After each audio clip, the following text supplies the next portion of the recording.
এটা নিঃসন্দেহে এটা খুবই ভালো কালকে খেলেছে ইস্ট বেঙ্গল। আমি মাঠে ছিলাম, ভালো খেলেছে, খেলেই জিতেছে।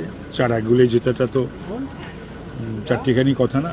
বহু বছর পরে ডুরান্ড চ্যাম্পিয়ন হয়েছে, জিতেছে, ভালোভাবেই জিতেছে,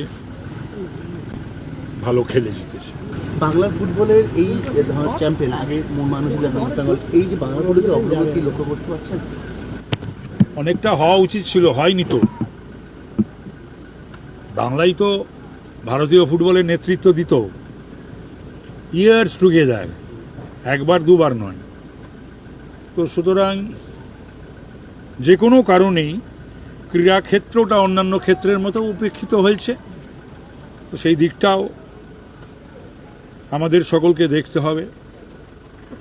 সম্মানীয় মুখ্যমন্ত্রীরও ইচ্ছা তাই, শুভেন্দু অধিকারীর, এবং ক্রীড়াক্ষেত্রেও সম্ভাবনা প্রবল।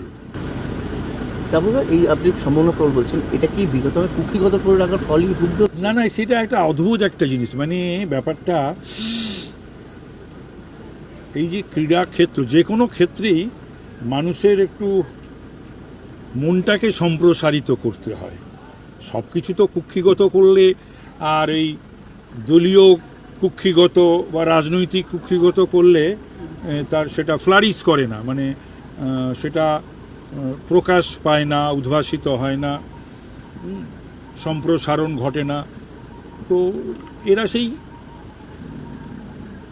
যাকে বলে সংকীর্ণ মনা, কুক্ষিগত এ সমস্ত করে রেখেছিল, দলীয় বিষয় করে রেখেছিল, যার জন্যে, এবং সেটাতেই ওরা আত্মপ্রসাদ লাভ করত।